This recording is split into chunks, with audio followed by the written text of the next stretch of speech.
এরপরে সবাই মিলে যে নাচানাচি, মানে তুই যদি বুঝতি কি হয়েছে, কি যে ফান হয়েছে, কি যে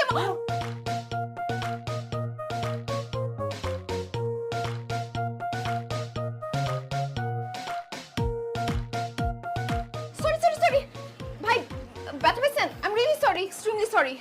ঠিক আছেন আপনি? প্রচুর বাংলা সিনেমা দেখেন না? মানে মানে এবার কি, সুন্দর একটা ছেলে দেখলেন, তার সাথে ধাক্কা খাবেন, চোখে চোখ পড়বে, এরপর লালা লালা মিউজিক বাজবে, এরপর স্বপ্নে দেখবেন আপনি কক্সবাজার গান গাইতে চলে গেছেন, তারপর প্রেম হবে। অসম্ভব। আপনার সাথে প্রেম, আপনার মতো একটা মেয়ের সাথে আমার মতো একটা সুন্দর ছেলে প্রেম করবে, প্রশ্নই আসে না। কিভাবে প্রেম করবে? কি মনে করেন আপনি নিজেকে? আপনি কি বলতেছেন এগুলা? আমি এগুলো কি বলতেছি এখন বুঝেন না? আশ্চর্য ভাই, আপনাদের জন্য কি রাস্তায় চলতে পারবো না? ইন্টারভিউ দিতে গেলাম, সেখানে চাকরি করতে পারবো না সুন্দর হওয়ার জন্য, এখানে রাস্তায় হাঁটতে পারবো না সুন্দর হওয়ার জন্য। কি করবো আমরা? বোরকা পরে রাস্তাঘাটে হাঁটবো নাকি ঘরের ভিতর গিয়ে বসে থাকবো? কি আপনার ঘরে কি বাপ ভাই নাই? সুন্দর ছেলে দেখলে মাথাটা ঠান্ডা রাখা যায় না নাকি?